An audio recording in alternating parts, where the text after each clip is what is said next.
바울 사도는 로마 옥중에 있으면서 에베소 교회에 서신을 보냅니다. 그 서신 첫머리가 하나님의 뜻으로 말미암아라고 했습니다. 그것이 무슨 뜻인가 말씀을 드렸고, 그리고 그리스도 예수의 사도된 바울이 에베소 교회를 향하여 에베소 교회 혹은 에베소 성도 그렇게 말하지 아니하고 에베소에 있는 성도들과라고 한 것이 무슨 뜻이었는가 말씀을 드린 바가 있습니다. 오늘은 그런 성도들에게 편지하노니라고 했죠. 그리고는 제일 첫 번째 그 인사말이 있습니다. 그것은 축원이죠. 하나님 우리 아버지와 주 예수 그리스도로조차 은혜와 평강이 너희에게 있을지어다. 바울 서신은 다 그래요. 하나도 빠짐없이 서신의 첫무리에는 항상 은혜와 평강, 이 두 가지는 반드시 들어갑니다. 은혜와 평강이 있기를 축원합니다. 누구를 조차? 하나님 우리 아버지와 주 예수 그리스도로조차 혹은 말미암아 너희에게 무엇이 은혜가 있고 평강이 있기를 축원한다. 혹은 평강이 있을지어다. 이렇게 인사말과 축복으로 모든 서신은 그렇게 시작되고 있습니다. 그만큼 우리가 은혜와 평강이 있도록 서로 간에 축원을 하고 또 형제들 간에 은혜와 평강이 있는 그런 삶을 위하여 기도해 주는 것은 대단히 중요하다는 것입니다. 그래서 저는 오늘 은혜와 평강이라고 하는 제목으로 말씀을 드리면서 여러분 일평생 신앙생활을 해오시면서 은혜라는 말은 어마어마하게 많이 사용하고 또 수도 없이 입만 열면 은혜로라는 다 그렇게 체험하고 경험하신 것이 아주 익숙한 그런 어휘죠. 평강도 은혜 못지않게 우리는 너무나 익숙한 그런 성경적인 용어입니다. 잘 아시겠지만 오늘 이 에베소 강론을 우리가 다시 한번 20년 만에 다시 시작을 하면서 다시 한번 은혜와 평강이 도대체 무엇인가 다시 한번 돌아보면서 주시는 말씀을 통하여 우리에게 은혜와 평강이 되시기를 바랍니다. 먼저 드리고 싶은 말씀은 바울 사도가 말했죠. 은혜와 평강을 뭐라고 말했습니까? 하나님 아버지와 주 예수 그리스도로조차. 그러므로 은혜와 평강은 사람에게 나는 것이 아니라는 겁니다. 절대로. 여러분이 돈 많이 벌었어. 월급 받아와가지고 아니면 연봉 넉넉하게 1억 받아가지고 아니면 로또 돼가지고 사업 잘 돼서 이번에 매출이 많이 올라서 그렇게 오는 것은 은혜가 아니라는 것입니다. 그것은 은혜일 수 있어요. 은혜가 아닌 거 아니에요. 은혜가 있을 수 있는데 그것은 수단이에요. 그것이 물질의 어떤 다소가 많아도 은혜, 적어도 은혜. 적으면 낙심하는 것이 아니라 적으면 은혜, 건강해도 은혜로 느껴지고 병들어도 은혜. 이렇게 은혜로 질병이든 건강이든 아니면 물질이든 간에 집안이 어떤 잘 되고 못 되고 이런 모든 것이 은혜로 다가올 때는 그것은 수단이에요. 그런데 그 배후에는 누가 있습니까? 그것이 은혜 되도록 하시는 하나님과 예수님이 계시다는 거예요. 물질을 무시한다는 게 아닙니다. 건강을 무시하는 게 아니에요. 이 땅의 삶이 깡그리 무시되는 것이 아니라 그것은 단지 수단일 뿐이라는 것입니다. 단지 그것이 수단인데 문제는 뭡니까? 이것이 하나님 아버지와 주 예수 그리스도로 조착을 했잖아요. 그래야만 은혜거든. 그러면 내가 은혜다 싶은 것이 따져봐야 됩니다. 정말로 내가 지금 은혜다 싶어서 감사합니다 하는 것이 정말 하나님 아버지와 주 예수 그리스도를 쫓아온 것인지 아니면 내가 그냥 좋아서가 내가 그냥 기쁜 거야. 애들 보니까 기쁘고 애들 어리광 보니까 기쁘고 남편과 놀러 다니니까 기쁘고 돈 많이 버니까 기쁘고 잘 나가니까 기쁘고 맛집에 돌아다니면서 맛있는 거 먹으니까 아니 가족끼리 친척끼리 애들끼리 다 모여서 놀이가 기쁘고 이것이 하나님 아버지와 주 예수 그리스도로 조차 말미암은 기쁨인가? 아니면 나의 정욕과 육신의 정욕과 안목의 정욕과 이생의 자랑에서 온 것인가? 이것은 종이 한 장 차이입니다. 그러므로 우리는 이 은혜와 평강은 누구로부터 오는 것이다? 하나님 아버지와 주 예수 그리스도로 쫓아서만 오는 것을 은혜와 평강이라고 그래요. 먼저 은혜에 대하여 말씀드립니다. 은혜에는 두 가지 중요한 개념이 있습니다만, 첫 번째는 잘 아시죠? 은혜는 선물입니다. 은혜라는 것은 그러므로 선물이죠. 선물은 뭡니까? 선물은 아무리 부자라도 자기 스스로 만들어낼 수 없습니다. 여러분, 엄청난 세계적인 부자가 있어요. 그 자기 돈으로 몇백억 몇천억 가는 요트를 사고 빌라를 사고 해변에 있는 대저택을 샀다고 쳐요. 그래서 내게 주는 선물이다, 오늘 나를 위한 선물이야. 그게 선물입니까? 선물 아니에요. 아무리 돈이 많은 어마어마한 권력자와 부유함을 가졌다 할지라도 자기 선물은 절대로 자기가 자기에게 줄 수 없는 것, 반드시 남이 줘야만 되는 것, 그래 선물이 돼요. 그러므로 뭡니까? 선물은, 이 은혜가 선물이라는 뜻이에요. 첫 번째. 그러므로 이 은혜라고 하는 것은, 선물이라는 뜻을 가지고 있는 은혜라는 것은 무슨 뜻이란 말입니까? 절대로 자기 스스로 만들 수 없는 것이라는 겁니다. 하나님만이 만들 수 있는 거예요. 그래서 하나님 아버지와 주 예수 그리스도로 쫓아, 그렇게 말한 거예요. 그게 은혜예요. 사람이 만들 수 있는 거 아니에요. 내 스스로 만들 수 있는 것이 은혜가 아니에요. 내가 이제부터 은혜롭게 살아야지, 그게 은혜가 아니고 위로부터 오는 은혜, 그것이에요. 그러므로 이 은혜라고 하는 선물의 의미를 가지고 있는 은혜는 절대로 내게서 나는 것이 아니다. 이게 또 무슨 뜻이에요?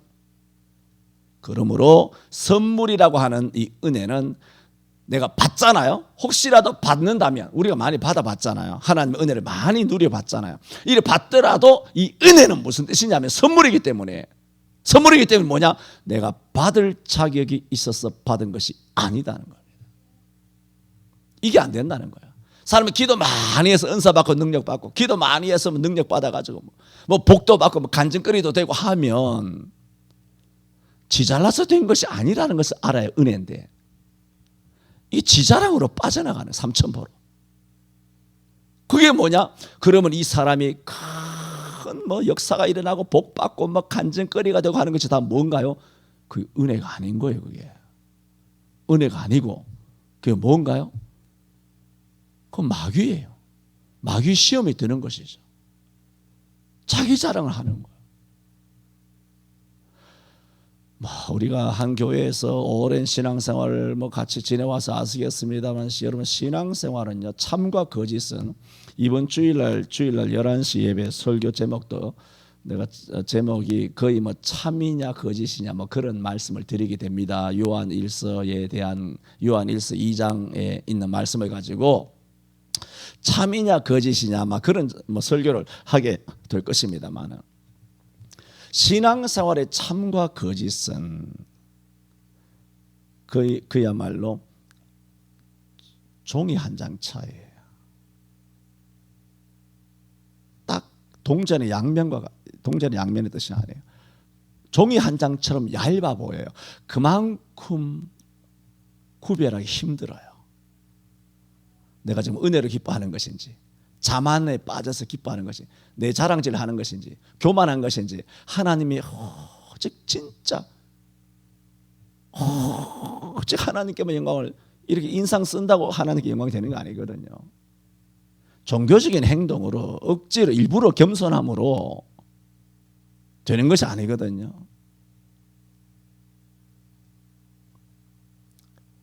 예레미야 17장 11절에는 이렇게 말했어요.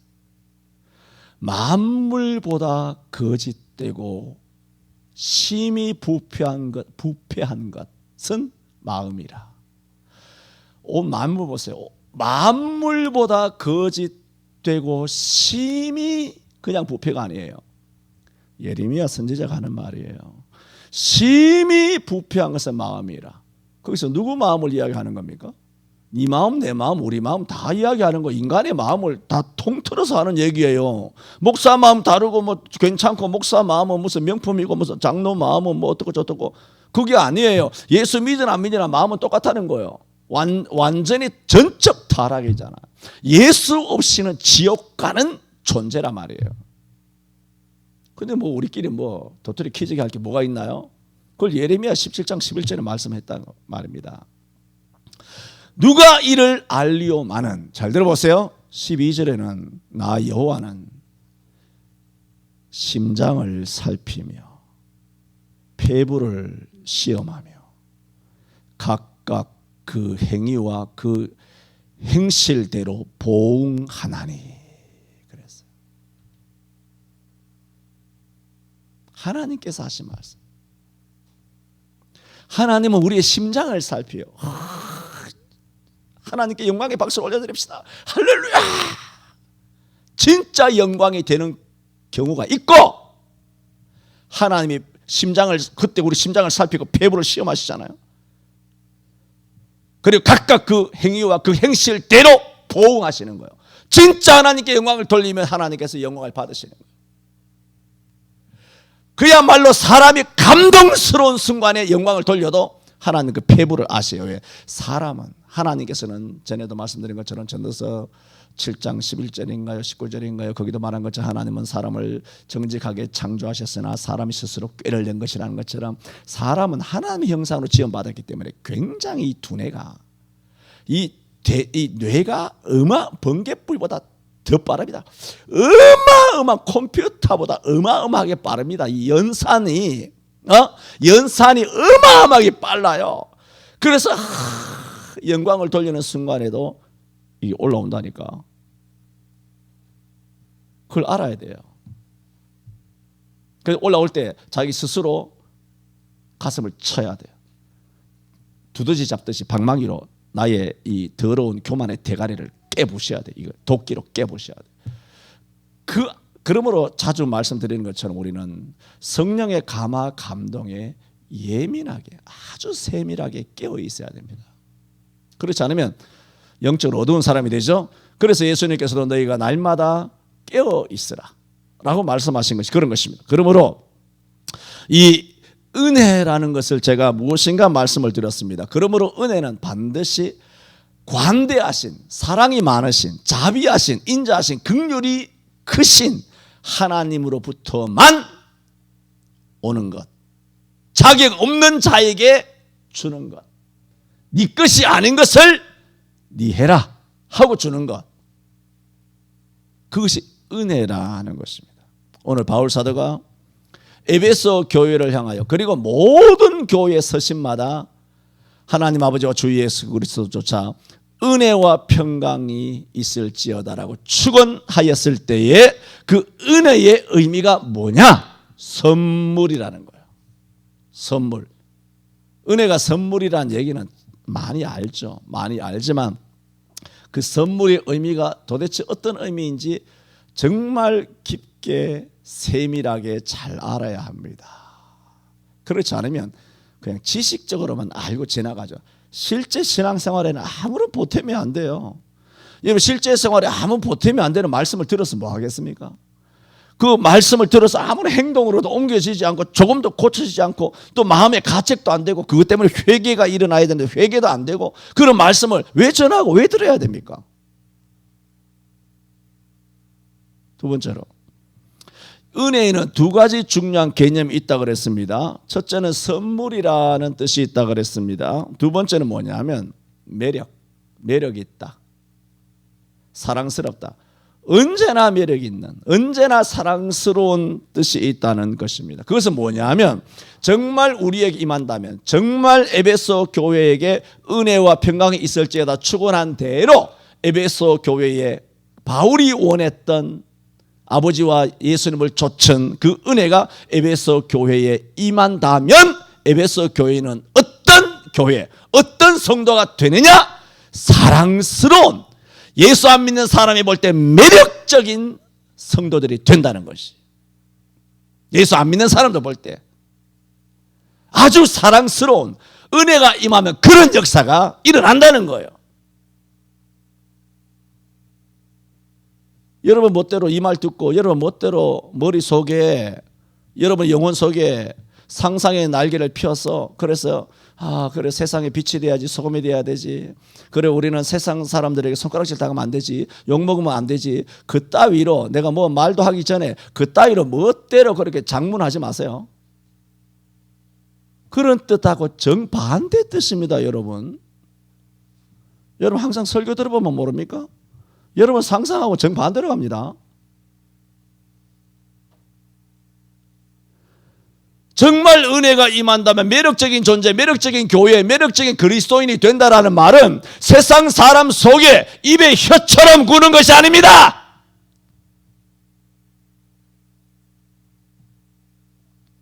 예수님께서 뭐라고 그랬어요? 너희는 세상의 소금이라 그랬죠.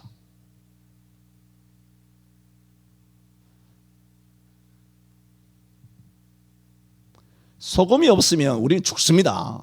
뭐 물만 없다고 죽습니까? 사람이 염분 빠지면 다 죽는 것이에요. 그러나 생명이 직결되는 소금이지만은 소금은 절대로 사람이 맨입에 소금을 먹을 수 없어요. 왜 없습니까? 그럼 물어서 뭐 합니까? 미친 거죠 뭐.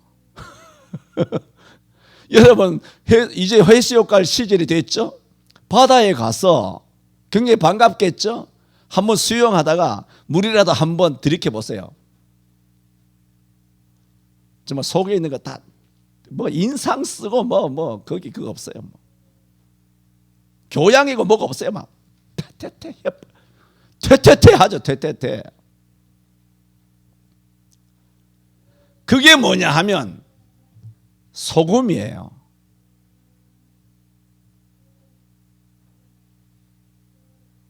너희는 세상의 소금이란 말 보세요. 그러므로 우리는 세상의 소금이 돼야 돼요. 어떤 사랑스러운, 매력적인. 무슨 뜻이에요? 세상 사람들의 입에 혀같이 되라는 것입니까? 짠맛을 잃지 말라는 뜻입니까?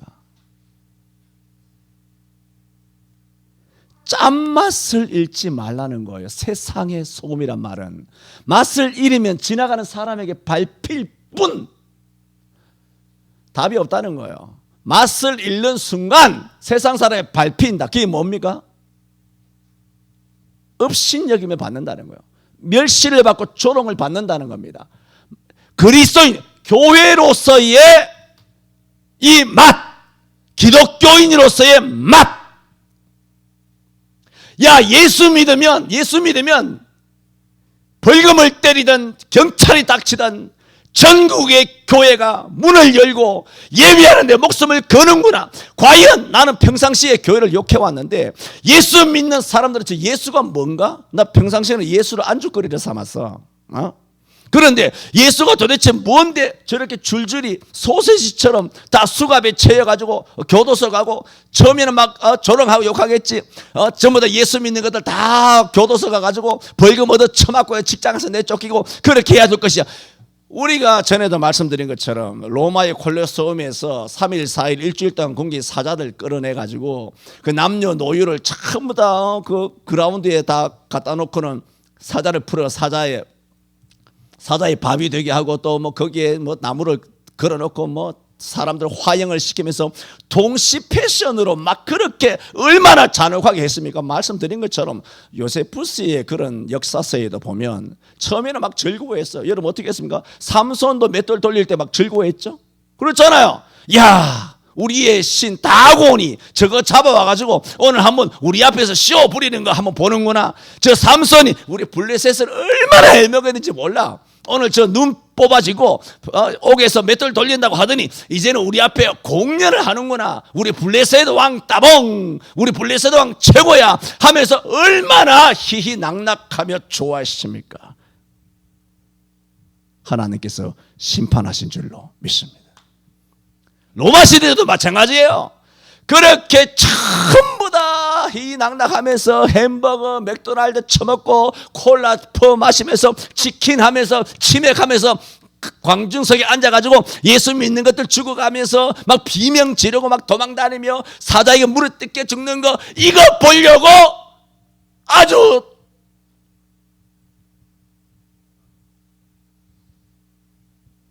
들어왔단 말이에요. 그런데 자기들이 기대하는 것과는 전 다른 광경이 벌어지는 거예요. 누구 하나 비명 지르는 사람이 없어요. 딸아이가 물어뜯기고 젖먹이가 물어뜯기고 내가 물어뜯기지만 그 어미가 아이를 단둘이 하며 하나님이 지켜주신단다. 이제 곧 천국 간단다. 누구도 살기 위하여 도망질 하지 않냐고.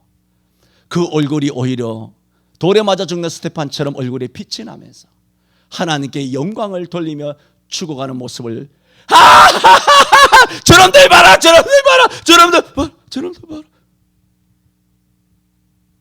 오히려 그들이 공포에 휩싸여 가지고 사색이 된 것입니다. 이게 뭡니까? 이게 은혜입니다. 이게 매력 있는 그리스도인이에요. 문 닫으라면 문 닫고 신사에 참배하면 참배하고 로마 황제 가이사 신에게 엎드리라면 엎드리고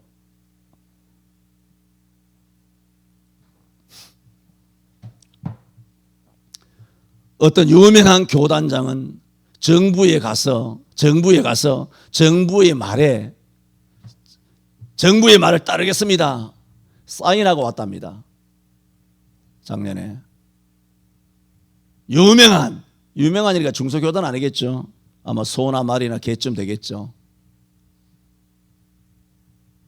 사인하고 내려왔답니다. 나는 그게 참 신기해요. 그걸 뭐 사인을 서로 주고받나요? 그게 뭔가 무슨 부동산 거래하는 겁니까? 사인하게. 무슨 나라끼리 무슨 외교 무슨 문서를 주고받습니까? 그게 도대체 뭐 사인할 일 뭐가 있습니까? 그 말로 우리가 따르겠습니다 하는 것도 웃기는 일인데 진짜 이런 블랙 코미디가 없는데 어떻게 가서 이거 사인을 쓰라고 하는 인간이나 거기에 또 사인을 쓰는 이 교단장이라고 하는 목사 XX나 이게 도대체 뭐 하는 짓입니까? 그래 그때로부터 대한민국 교회는 착실하게 순종하고 정부를 따른 것입니다. 그 목사의 성씨가 이니셜이 S일까요? P일까요? K일까요? Y일까요? 이니셜이 뭐로 시작할까요?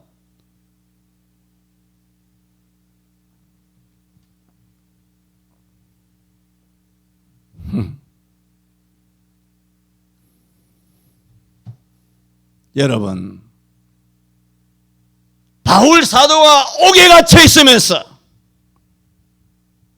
에베소 교회 성도들에게 하나님 아버지와 주 예수 그리스도로 쫓아 너희에게 은혜, 평강은 두 번째 이야기 할 거니까 빼고 은혜가 있을지어다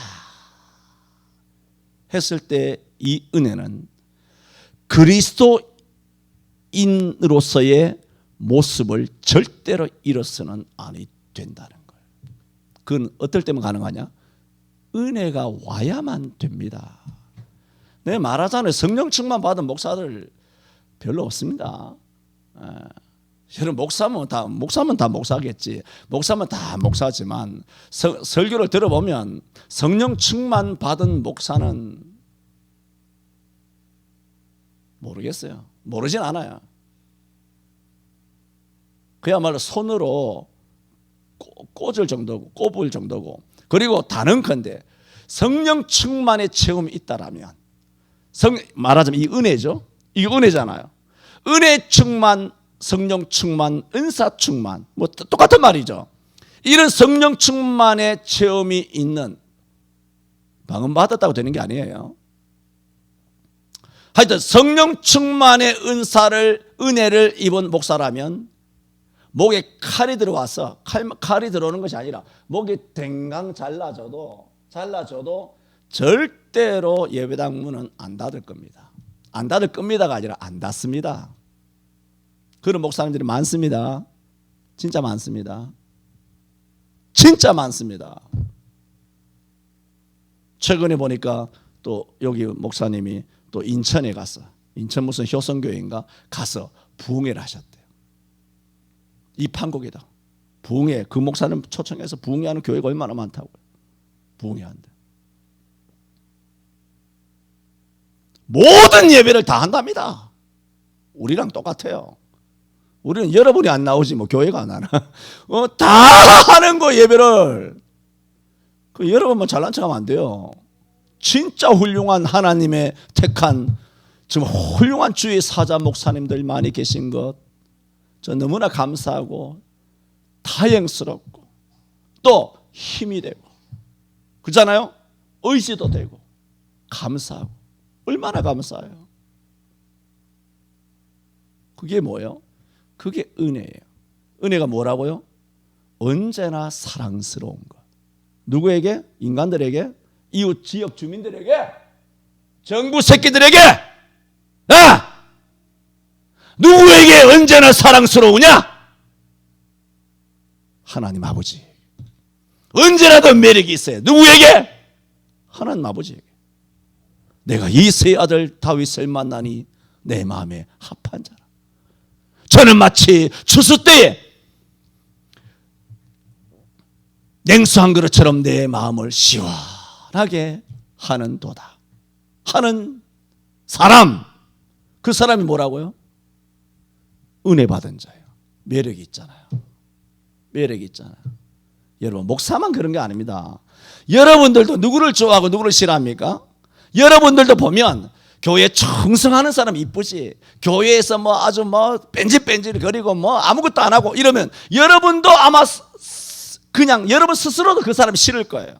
물론 싫어하면 안 되죠. 사랑해야죠. 사랑해야 되지만 인간이기 때문에 여러분들도 그게 싫을 거예요. 정말 헌신하고 순종하고 충성하는 사람이 여러분 눈에도 그 사람이 매력적으로 보일 거예요. 그렇지 않습니까? 목사만 뭐 특별해서 뭐 그런 사람이 더 매력적으로 보일까요? 그렇다면 우리는 누구 앞에? 하나님 보실 때 매력적인 사람이, 언제라도 사랑스러운 사람이 되어야 할 줄로 믿습니다. 어떨 때 그런 사람이 된다? 하나님 아버지와 주 예수 그리스도로 조차 은혜가 임할 때. 바울은 에베소 교회가 그런 교회가 되기를 희망했습니다. 하나님 아버지와 주 예수 그리스도로 조차 은혜와 평강이 너희에게 있을지어다 했습니다.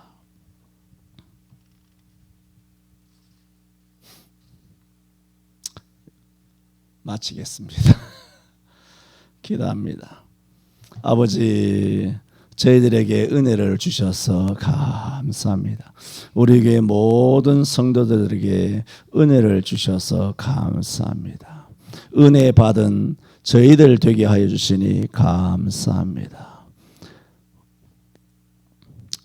은혜는 하나님이 주신 선물입니다. 우리 것이 아닙니다. 우리에게서 날 수 없는 것입니다. 하나님의 크신 자비로 온 것입니다. 그러므로 우리가 무엇을 하였든지 오직 하나님께만 영광을 돌리는 은혜 입은 자가 되게 하여 주옵소서. 또한 은혜 입은 자는 항상 매력적이고 언제라도 사랑스럽다 하였사오니 세상 사람들에게 인정받으려고 하는 세상의 욕구 때문에 세상 사람들에게 비유를 맞추기 위하여 정말 포기하고 잃어버려서는 안 되는 예배도 포기하고 신앙도 포기하고 세상 사람들에게 입에 혀처럼 구는 그런 비겁하고 비굴한 은혜 없는 자가 되게 마옵시고 하나님 언제라도 보실 때에 다윗이 마음이 아파했던 것처럼 하나님 앞에 사랑스러워가는 우리 모든 성천교회 성도들 되게 하여 주옵소서. 예수님 이름으로 기도하옵나이다. 아멘.